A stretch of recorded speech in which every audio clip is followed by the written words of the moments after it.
Hi friends, నిన్న episode గురించి మనం మొత్తం నిన్న వీడియోలో చెప్పేసుకున్నాము.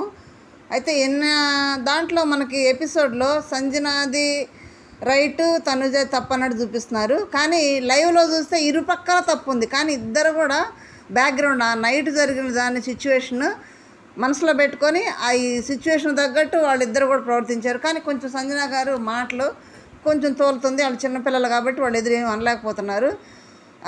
డెమాన్ని అట్లా అంటావు కరెక్ట్గా, డెమాన్ మీద కూడా అలాగంటావు. ఎందుకంటే ఆ నైట్ కూడా డెమాను తాళాలు తీసుకొని తిప్పుకుంటూ ఒకలాంటి బాడీ లాంగ్వేజ్ మిమ్మల్ని జైల్లో వేస్తానని అంటే వాళ్ళకి నచ్చలేదు. వాళ్ళకే కదా, మిగతా వాళ్ళకి కూడా నచ్చలేదు. అది దాన్ని కూడా ఉంది.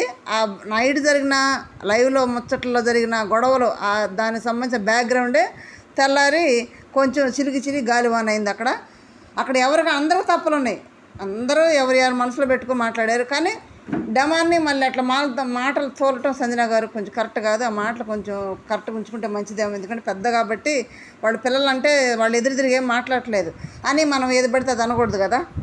ఇక వాళ్ళు తప్పు చేస్తే గద్దించే హక్కు పెద్దదానిగా సంజనకు ఉంది, కానీ మాట్లాడే హక్కు లేదు కదా. వాళ్ళు తోటి కంటెస్టెంట్, వాళ్ళు బయట నుంచి ఎక్కడ వచ్చిన వాళ్ళు కాదు. తోటి కంటెస్టెంట్ ఒకటి వాళ్ళు గౌరవించుకొని చేసుకుంటే బాగుంటుంది. అక్కడ తనుజ పెద్దగా అరిసింది. తర్వాత తనుజ బాధ తనుజకు ఉంది. ఎందుకంటే కాఫీ సాక్రిఫైస్ చేసింది కంటే అది కూడా ఒక సాక్రిఫైజేనా? కాఫీ ఏముంది, ఈరోజు కాకపోతే రేపు కాకపోతే ఎల్లుండి తెచ్చిస్తారు. రీతు చేసిన సాక్రిఫైస్ గొప్పది అని సంజన అంటుంది. మరి దానికి బాధ వేసింది కదా. తనుజకి కాఫీ అంటే అంత ఇష్టం అనేది మనం కూడా చూసాము. నాక్సాన్న కూడా బతిలాడుకుంది. చిన్న డబ్బా పంపించారు.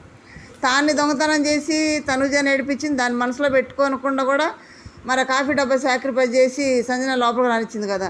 ఏదైనా కానీ చిన్నదైనా పెద్దదైనా సాక్రిఫైజే కదా. దాన్ని గుర్తుపెట్టుకోవాలి. దానికి ఆ టైంలో చాలా విలువ ఉంటుంది. లోపలికి వచ్చి నాకేమన్నది, అసలు మీరు నా ప్రాణం, మిమ్మల్ని నేను ఇబ్బంది పెట్టను, మీ నలుగురు నేను ఎత్తిన పెట్టుకుంటాను, మిమ్మల్ని ఏమనను అని అన్నది. నలుగురు నేను భరణి గారిని, తనుజని, ఇమ్మానియల్ని, రీతుని. ఇప్పుడు వచ్చేటప్పటికి ఏంటంటే తనుజ సాక్రిఫైజ్ కూడా ఒక సాక్రిఫైజేనా, రీతుది అసలేం సాక్రిఫైజు అని మాట్లాడుతుంది. అంటే సాక్రిఫైస్ చేసిన వాళ్ళు పిచ్చోళ్ళ, చేయించుకున్న వాళ్ళు పిచ్చోళ్ళు అనేది మనకు అర్థం కావట్లేదు అబ్బా అక్కడ. ఎందుకంటే సాక్రిఫైస్కి ఒక విలువ వాల్యూ అని ఉంటుంది కాబట్టి మరి మాటలు తడబట్టం కానీ తోలటం కానీ ఒక సంజనాకి ఏమలవాటు అంటే ఏదన్నా వాళ్ళ మీద ఏదైనా కోపం ఉందంటే అది తీర్చుకొని వాళ్ళని ఏదో విధంగా చిన్నగా టార్చర్ పెడుతుంది.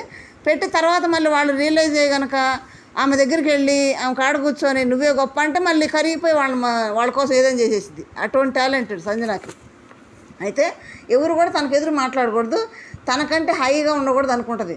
తన దగ్గరే ఉండాలి, తన మాట వినాలి, తన మాటలే నిజం అన్నట్టు మాట్లాడేట్టు ఇమ్మానేల్ లాగా అలా ఉండాలనుకుంటుంది. కానీ అందరూ అలా ఉండరు కదా, అలాంటి మనస్తత్వం ఉంటుంది కదా. ఇమ్మానేల్ అంటే కొంచెం స్ట్రాటజీ చాలా ప్లే చేస్తున్నాడు అక్కడ, కనపడిన స్ట్రాటజీ ప్లే చేస్తున్నాడు కాబట్టి ఇమ్మానేల్ ఉంటాడు అక్కడ.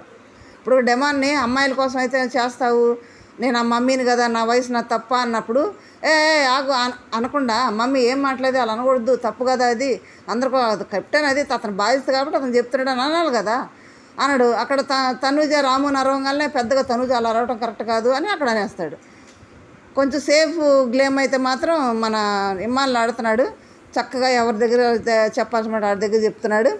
కొంచెం ఇమ్మానేలు అయితే తేడా కనపడుతుంది ఈ వారం అయితే, నిన్న రాత్రి గురించి మొత్తం అది ఇమ్మానేలు. అది అయిపోయింది. ఆ ఎపిసోడ్ అంతా కూడా గోలగోలే రభసే. నిన్న గేమ్లోకి వచ్చేటప్పటికి తనుజాకి సుమన్ శెట్టి గారికి ఇమ్యూనిటీ వచ్చింది. ఎవరు ఆల్మోస్ట్ ఫేవరెటిజమే అక్కడ గెలిచింది. ఎందుకంటే వీళ్ళు టెనెంట్స్లో ఉన్నది దివ్యనకి తక్కువతే, ఓనర్స్లో ఉంది ఫ్లోరా, తనుజ, సుమన్ శెట్టి గారు. కానీ ఆడారు కాబట్టి భరణి గారు చెప్పినది కరెక్ట్గానే ఉంది. సాక్రిఫైస్ అయినా కానీ భరణి గారు తప్పు వల్లే కదా తనుజ గేమ్ పాడైంది. అందుకని నేను తప్పు తెలుసుకొని తనుజ హెల్ప్ చేస్తున్నాడు. అలాగే తనుజ అంటే ఇమ్మానుయల్ కూడా బెస్ట్ ఫ్రెండ్ కాబట్టి వీళ్ళిద్దరూ హెల్ప్ చేశారు. ఇక్కడ ఫేవరెటిజం అయితే క్లియర్గా కనిపిస్తుంది. వాళ్ళకి వేసుకున్నారు. ఓకే, దివ్యాకి వేయలేదు అంటే దివ్యాకి వేయలేదంటే నిన్న మొన్నకు వచ్చింది. వాళ్ళు 3 వారాల నుంచి కష్టపడుతూనే ఉన్నారు కదా, అది కూడా లెక్కలు తీసుకున్నారు. ఫ్లోరా సారీ అన్నాడు. ఫ్లోరా ఏంటంటే సంజన కప్పు కడగటం, సంజనాకంట చెప్పులు తుడిచిస్తుందంట వాళ్ళు చెప్పుకుంటున్నారు. కప్పు కడగడం అయితే మనకు చూపిస్తున్నారు. తాగి సంజన ఇస్తే కప్పు కడుగుతుంది, సంజనకు చెప్పులు తెచ్చిస్తుందంట, సంజన అసిస్టెంట్గా ఉంటుందంట ఫ్లోరా. అదైతే వాళ్ళందరికీ ఉండిపోయింది. చూస్తున్నారు వాళ్ళు చేసే పనులు కూడా. నిన్న కూడా తనుజని మానిటర్గా తీసేయాలి, ఎవరికి ఇష్టం ఉండదంటే చేయెత్తింది సంజన కావాలని. అట్లా కొంచెం సంజన మీద కూడా ఉంది కాబట్టి అక్కడ సంజనాకి తరఫున ఫ్లోరాకు కూడా అక్కడ నామినేషన్ పడిపోయింది. కాబట్టి నిన్న ఇమ్యూనిటీ తనుజాకి సుమన్ శెట్టికి వచ్చింది. ఓకే, ఈరోజు ప్రోమోకి వచ్చేటప్పటికి బేపచ్చంగా ఉంది. సుమన్ శెట్టి గారు అయితే నామినేషన్లో దుమ్ము దురుపుతున్నాడు. తర్వాత రాము కూడా మాట్లాడు అనుకోవడం కాదు, క్యాలిక్యులేటెడ్గా ఆలోచించి మాట్లాడతాడు. నిన్న తనుజ ఏడుస్తుంటే కూడా, అక్క నువ్వు ఎందుకు ఏడుస్తావు, నీ తప్పు ఉంటే నువ్వు ఏడవాలి, నీ తప్పు లేనప్పుడు వదిలేయి, ఆమెను పట్టించుకోకు, ఆమెకు అంత హైప్ ఇవ్వకు అని అన్నది. ఇప్పుడు రాము మీద కూడా ఉంది సంజనాకి. ఎందుకంటే స్టేజ్ మీద అన్నది కదా, ఎరా బిడ్డ నువ్వు రాంగ్గా మాట్లాడుతున్నావు నా గురించి అని అన్నది కదా సీక్రెట్ రూమ్లో ఉండే, అది కూడా ఉంది రాము మీద. ఇక్కడ నామినేషన్లోకి వచ్చేటప్పటికి వాళ్ళు తాళ్ళు కట్టుకొని ఒక్కొక్క గ్రూపులుగా డివైడ్ అయ్యి వెళ్తూ ఉన్నారు. అక్కడ రోపు తీసుకొచ్చి పెట్టాలి. దాంట్లో భాగంగా ఎవరైతే తెచ్చి పెడతారో, ఎవరు గెలుస్తారో వాళ్ళు ఓడిపోయిన వాళ్ళు నామినేట్ చేయాలి. ఇక్కడ సుమన్ శెట్టి గారు నామినేట్ చేస్తూ మనకు ప్రోమోలో చూపించిన విధంగా రీతు నామినేట్ చేస్తామంటున్నాడు. నువ్వు ఎగ్ టాస్క్లో కానీ అన్నిట్లో దూరిపోతున్నావు, ఇక్కడ మాటలు అక్కడ చెప్తున్నావు, డబుల్ గేమ్ ఆడుతున్నావు అంటున్నాడు. వాస్తవానికి ఎగ్గు పోయిన గొడవల్లో రీతు పాత్ర లేదు అసలు. వాస్తవానికి ఆ ప్రియ శ్రీజ వాళ్ళు ఉన్నారు మొత్తం. ఎందుకంటే అప్పుడు ఓనర్స్ వాళ్ళే కాబట్టి వాళ్ళదే ఉంది, కానీ రీతు లేదు. నెక్స్ట్ డబుల్ గేమ్ ఆడుతున్నాం, అక్కడ మాటలు ఇక్కడ మాటలు చెప్తున్నాం అంటే అది ఉంది. అప్పుడు ఓనర్ టెనెంట్స్గా ఉన్నప్పుడు ఇక్కడే ఉండి వాళ్ళు టెనెంట్స్ వాళ్ళు సెలబ్రిటీ టెనెంట్స్ ఏం మాట్లాడుతున్నారు మొత్తం తెచ్చి ఇక్కడ చెప్పేది అది ఉంది. అదైతే కరెక్టే. డబుల్ గేమ్ ఆడుతున్నాడు, డబుల్ గేమ్ ఆడుతుంది మరి. ఎందుకంటే వీళ్ళ దగ్గర వీళ్ళ మాటలు చెప్తుంది, ఎవరి తగ్గట్టు వాళ్ళు సంజన దగ్గర కూర్చొని సంజన మాటలు చెప్తుంది. ఆడికి వెళ్ళిపోయి తనుజాకి నువ్వే గ్రేట్ అని అక్కడ అంటుంది ఆ గొడవలో. వాస్తవానికి ఇది కరెక్ట్ అని అంటలేదు. మరి అప్పుడైనా కానీ డెమాన్ అమ్మాయిల కోసం చేస్తా అన్నప్పుడు అక్కడ ఎవరిని ఉద్దేశించాను సంజన, రీతుని ఉద్దేశించే కదా. అప్పుడు రీతు వచ్చి ఏం మాట్లాడుతున్నావు అట్లా ఎందుకు అంటావని అంటలేదు, సైలెంట్గా కూర్చుంది. తర్వాత వచ్చి పక్కన వచ్చి మాట్లాడుతుంది, అది కరెక్ట్ కాదు కదా. ఇదైతే కరెక్ట్గానే సుమన్ శెట్టి గారు రీజన్ కరెక్ట్గానే చెప్పాడు. సుమన్ శెట్టి మాస్ అబ్బా, నిన్న ఆటలో కానీ ఇప్పుడు ప్రోమోలు చూపించిన ఆటలో కానీ చాలా బాగా ఆడుతున్నారు. నెక్స్ట్ వచ్చి రాము గారు సంజన నామినేట్ చేస్తే ఏమంటున్నాడు, మీరు ఏ గొడవ జరిగినా మీ పాత్రే ఉంటుంది, గొడవలన్నీ కూడా మీ మూలంగానే జరుగుతున్నాయి అని అంటే ఏం మాట్లాడుతున్నావు నువ్వు, సిల్లి కామెడీగా చేస్తున్నావు ఏంటి రీజన్లో, ఎక్కడి నుంచి వచ్చావయ్యా నువ్వు, కొంచెం ఏంది ఆలోచించి మాట్లాడు, కొంచెం నెమ్మదిగా నిదానంగా ఉంటే నేర్చుకో అని అంటుంది. ఎక్కడి నుంచి వచ్చావనే మాట తనకి భాష తెలియకంటదో తెలిసి అంటదో తెలియదు. ఎక్కడి నుంచి వచ్చావనేది మన దగ్గరికి వచ్చేటప్పటికి ఏమైందంటే ఏ ఊరు నుంచి వచ్చావు అనేది ఆమె పాయింట్ ఆఫ్ వ్యూలోనా మరి ఏదో, కానీ అది వేరే రూట్కి వెళ్ళిపోతుంది వేరేగా ఆలోచిస్తే.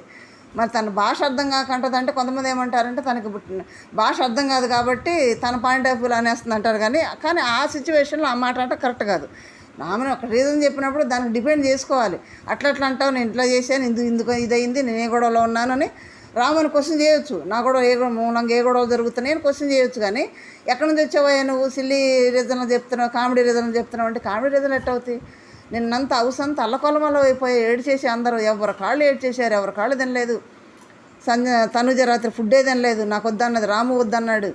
ఎందుకు మానిటర్ సంజన అయింది కదా, మరి అది పెట్టుకుని తినలేదో ఏమో తెలియదు. కానీ మరి అంత అల్లకొల్లం అయిపోయి వాళ్ళు తినకుండా ఏడ్చి గగ్గోలు పెట్టారు కదా. మరి గొడవలు ఎక్కడవుతున్నాయి నా గురించి సిల్లీ కామెడీ అంటది ఏంటి, కనపడుతుంది కదా లైవ్లో అందరికి. నిన్న దాంట్లో కూడా ఎపిసోడ్లో కూడా కనపడుతుంది కదా, ఏ దొంగతనాలు కూడా మొత్తం అల్లకొల్లం అయిపోయినాయి కదా. ఇప్పుడు ఆ దొంగతనాలు లేదు కాబట్టి ఏదో కొంచెం ఇది తీసుకొని కొంచెం కంటెంట్ అయితే సంజన క్రియేట్ చేసింది. అక్కడ కంటెంట్ లేకపోతే చూడలేములే, ఏదో విధంగా క్రియేట్ చేస్తున్నారు. దానివల్ల హౌస్ మేట్స్ అందరూ పాపం అప్సెట్ అవుతున్నారు. వాళ్ళ మీద పడుతున్న భారం అంతా వాళ్ళకి ఏడుపులు పెడబోగులు, వాళ్ళు తిట్టుకోవటం, ఒకటి అవటం అవుతుంది. సంజనాకి నచ్చితే ఆ మనిషి నెత్తిన పెట్టుకుంటుంది, లేదంటే మాత్రం చిన్నగా వాళ్ళని ఇబ్బంది పెట్టిద్ది అనమాట. దివ్య వంట చేస్తుంది, మొన్నటి వరకేం హరీష్ వద్దన్నది, స్నానం చేయడం అన్నది. అక్కడికి వెళ్ళి హరీష్ గారు మీరు ఎగ్ కర్రీ వండితే నేను తింటానన్నది. సరే హరీష్ గారు వద్దనుకున్నారు కాబట్టి భరణి గారు చేస్తుంటే డెమాన్ అన్నాడు వద్దు ఆపన్నా నువ్వు అడిగి చేయన్నందుకు, ఎందుకు ఆపుతానంటాను ఏందని మళ్ళీ అక్కడ గొడవ. ఇప్పుడు హరీష్ గారి చేత వండించుకుంటుంది. హరీష్ గారిని వద్దన్నది హౌస్ మేట్సే. స్టేజ్ మీద అలా చెప్తే హరీష్ గారే పాపం బాధపడిపోయి అది చెప్పి అక్కడ చెప్పకూడదు కదన్నట్టు నేను ఉన్నాను అని చెప్పింది హరీష్ గారే. మరి అట్లాంటి వ్యక్తి మళ్ళీ తీసుకెళ్ళి వంట చేస్తుంది. ఫ్లోరాకి ఏం చెప్తుంది, హరీష్ గారి చేత వండించుకుందాం మనం, చిన్నగా చిన్నపిల్లలాగా అడిగితే చేస్తాడు, చాలా నెమ్మదిగా అడగాలి ఆయన దగ్గర, నెమ్మదిగా ఏ పనులను చేయించుకోవచ్చు అని ఫ్లోరాకి చెప్తుంది. ఆ ఆలోచనతోటే పోయి ఆ ప్లాన్ తోటే పోయి హరీష్ గారిని అడిగింది. హరీష్ గారు ఏమో నేను 10 రోజులు స్నానం చేయలేదు ఓకేనా అంటే ఓకే చెయ్యి అంటాం. అంటే ఇష్టమైతే అలా. ఇప్పుడు దివ్యాన్ని తీసేసి హరీష్ గారిని పెట్టారు మరి వంట చేయడానికి. అంటే సంజనాకి ఎదురు ఎవరు వెళ్ళకూడదు. సంజన ఇష్టపూర్తిగానే అక్కడ చేస్తే మిగతా ఉంది ఓకే అంటే ఏ గొడవలు ఉండవు, లేదంటే మాత్రం బేపచ్చమైన గొడవ హౌస్ అంతా కూడా. కానీ సంజన గారు లేకపోతే కూడా కొంతమంది ఆ షో చూడలేరు. ఎందుకంటే ఆ కంటెంట్ అది లేకపోతే సపసప్పకుండా అనేవాళ్ళు కూడా ఉన్నారు కదా. ఎందుకంటే కంటెంట్ లేకపోతే ఏమిటి చూస్తారు. అది కూడా ఆశపడే ఉన్నారు. కొంతమంది హర్ట్ అవుతున్నారు, వాళ్ళకి ఎఫెక్ట్ అవుతుంది కాబట్టి ఆ కంటెస్టెంట్లకి వాళ్ళకి బాధేస్తుంది. వీళ్ళ ఫ్యాన్స్కి ఏమో ఏంది ఇట్లా చేస్తున్నారు, వాళ్ళకి హర్ట్ అవుతారు. ఎవరికి ఆడుకున్నాయి అక్కడ. ఓకే, నామినేషన్లోకి వచ్చేటప్పటికి రాము నా మాట అంటే మాత్రం చాలా తప్పది. మరి భాష తెలియక అన్నదే తెలియదు, మరి భాష తెలియక అంటుంది కొన్ని మాటలు. ఏమవుతుంది, నన్ను ఎత్తి పడేస్తావు జైల్లో నిలబడ్డా వేసి అంటే ఇప్పుడు డెమాన్ అన్నదేంటి, జైల్లో వేస్తానంటే దానికి అర్థం ఏం తీసుకుంటుంది సంజన? ఎత్తి పడేస్తానంటే తనను మోసుకొని వెళ్ళి జైల్లో పడేస్తానంటే ఊహించుకుంటుంది. తన భాష అర్థం కాదు. అప్పుడు ఇమ్మానులు ఉన్నాడు కదా, ఇమ్మానులు చెప్తే అన్నీ అంటుంది, అన్నీ ఏదైనా చెప్తే ఉంటుంది. మరి ఇమ్మానులు చెప్పాలి కదా అర్థం కానప్పుడు, ఇట్లా కాదమ్మా ఇట్లా అని చెప్పాలి కదా. చెప్పడు, సైలెంట్గా కూర్చుంటాడు. అది గొడవ పెద్ద అవుతుంటుంది.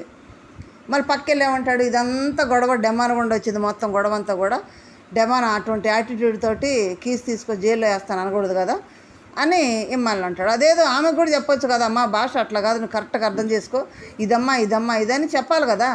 తను చెప్పడు, ఏం అర్థం చేసుకోదు, భాష కొంచెం ప్రాబ్లం ఉంది కాబట్టి. నాకు స్టోరీ చెప్పింది అంటే మనం ఏం చెప్పుకుంటాం, దొంగలు పడ్డ 6 నెలలు కుక్కలు బొరిని అన్నది వేరే సంగతిలో చెప్పింది, అంటే తనకు తెలిసిన పాయింట్ ఆఫ్ వ్యూలో చెప్పింది. అట్లా కొన్ని అర్థం కానప్పుడు అమ్మ అలా అనకూడదు ఇలా అని చెప్పాలి. అయితే సుమన్ శెట్టి గారు వెంటనే అన్నాడు, ఎక్కడి నుంచి వచ్చావేంటి, అలా అనకూడదు తప్పు కదా అని అంటున్నాడు. వెంటనే అన్నాడు ఆ మాట. కానీ ఆ మాట అనకూడదు.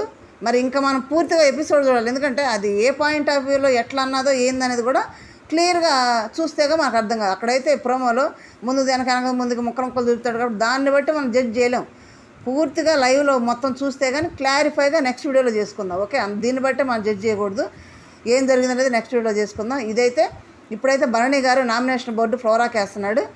నెక్స్ట్ సుమన్ శెట్టి గారేమో మన రీతుకి వేస్తున్నాడు. రాము ఏమో సంజనకి వేస్తున్నాడు. వీళ్ళ ముగ్గురిని అయితే మనకి ప్రోమోలో చూపిస్తున్నాడు. ఇదైతే కాన్సెప్ట్ బాగుంది. గేమ్ పెట్టి ఓడిపోయిన నామినేట్ చేయడం విధానం కొత్తగా ఉంది.